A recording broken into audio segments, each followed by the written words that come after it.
నెలల తరబడి నా ఇంటి నిశ్శబ్దం చాలా పెద్దది గదిగా అనిపించింది. నేను ఎంత కష్టపడుతున్నానో కానీ ఎక్కడా చేరలేకపోతున్నానో అది నిరంతరం గుర్తు చేస్తోంది.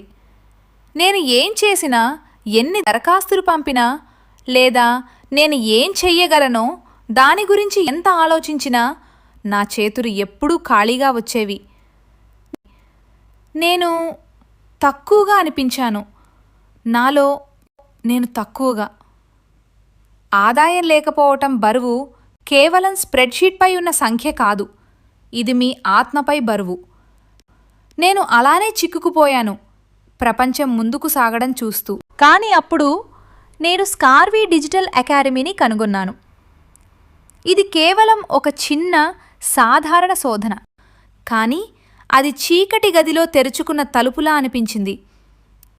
ఈ డిజిటల్ ప్లాట్ఫారం ఇది కేవలం ఒక కోర్స్ కాదు, ఇది ఒక అవకాశం, నిజమైన సాధించగల అవకాశం. చాలా కాలం తర్వాత మొదటిసారిగా నాకు కేవలం బాధగా అనిపించటం లేదు, నాకు వేరే ఏదో ఒక మెరుపు అనిపిస్తోంది. ఆశ. నా చేతులు, నా హృదయం చివరకు ఏదైనా అర్థవంతమైన దాన్ని నిర్మించగలవని ఆశ. కాబట్టి మీరు దేనికోసం ఎదురుచూస్తున్నారు? ఈరోజే స్కార్వీతో మీ ప్రయాణాన్ని ప్రారంభించండి. మీ లక్ష్మి.